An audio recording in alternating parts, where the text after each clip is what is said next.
রেজাল্টের কারণে বিভিন্ন বিশ্ববিদ্যালয়ে ফর্ম তোলা যায় না, আমরা এটা সবাই জানি। সো আমার সামনে এমন একজন শিক্ষার্থী যে কিনা এসএসসিতে 3.39 পেয়েছে, আবার এইচএসসিতে প্রথমবারে বাংলা ফেল করেছে এবং পরবর্তীতে সেরা একটা কামব্যাক করেছে। বর্তমানে রেজাল্ট কম নিয়েও সাস্টে এখন বাংলায় ভর্তি হয়েছে। সো তোফায়েল, এই জার্নিটা আসলে অনেকের জন্য উদ্দীপনামূলক, অনুপ্রেরণামূলক।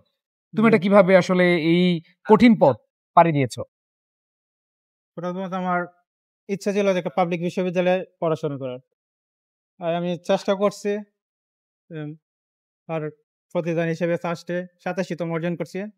জিএসটিতে ১২৬৮তম। তোমার হতাশা কাজ করেছে এর মধ্যে?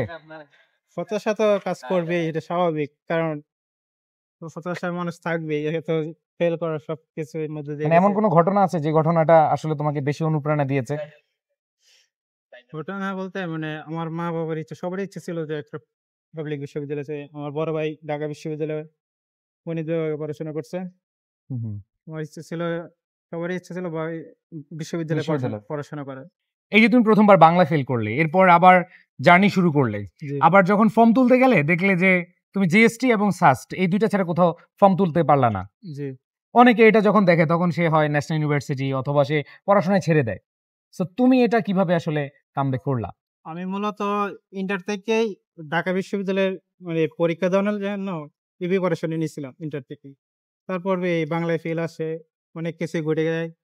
তাদের ২ টা দিয়ে যখন সুযোগ পাইছি, ২ টা দিয়ে চান্স পাই, এগুলো দেখানোর জন্য। এই তো ২ টাতেই চান্স পেয়েছো? জি, জি, ২ টাতেই চান্স পেয়েছি। ফার্স্টে ৮৭তম, জিএসটিতে ১২৬৮তম। অনেকেই রেজাল্ট যখন খারাপ হয় হতাশ হয়ে যায়। জি, যে তারা আর চিন্তা করে না যে আসলে পড়লেও চান্স পাওয়া সম্ভব। জি। সেক্ষেত্রে তোমার তাদের প্রতি পরামর্শ কি?